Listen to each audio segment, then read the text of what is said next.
বৈষম্য বিরোধী ছাত্র আন্দোলনের আহ্বায়ক হাসনাত আব্দুল্লাহ বলেছেন, তরুণ প্রজন্মের কথা বুঝতে ব্যর্থ হলে পরবর্তীতে যারা নীতি নির্ধারণী পর্যায়ে আসবে তাদেরও আওয়ামী লীগের মতো পরিণতি হবে। অবিলম্বে জুলাই বিপ্লবের ঘোষণাপত্র দেওয়ার দাবি জানান তিনি। সকালে নারায়ণগঞ্জের কেন্দ্রীয় শহীদ মিনারে এক পথসভায় তিনি একথা বলেন। হাসনাত বলেন, আওয়ামী লীগ নিষিদ্ধ হবে কিনা সেটি চূড়ান্ত সিদ্ধান্ত হয়ে গেছে গত 5ই আগস্ট। নতুন করে সেই সিদ্ধান্ত নেওয়ার কিছু নেই। জুলাই বিপ্লবের ঘোষণাপত্রের দাবিতে গণসংযোগ ও পথসভার আয়োজন করে বৈষম্য বিরোধী ছাত্র আন্দোলন ও জাতীয় নাগরিক কমিটি নারায়ণগঞ্জ জেলা।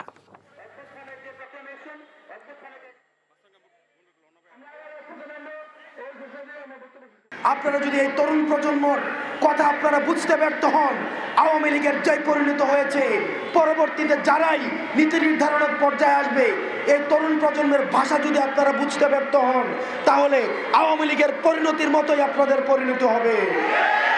সুতরাং ফ্যাসিবাদ বিরোধী প্রত্যেকটি রাজনৈতিক দলের এবং বৈষম্য বিরোধী ছাত্র আন্দোলন এবং ফ্যাসিবাদ বিরোধী যেসব মনস্তাত্ত্বিক যেই ধরনের আমাদের চিন্তা রয়েছে, সবগুলির সংমিশ্রণে আমাদের পরবর্তী বাংলাদেশ বিনির্মাণ করতে হবে।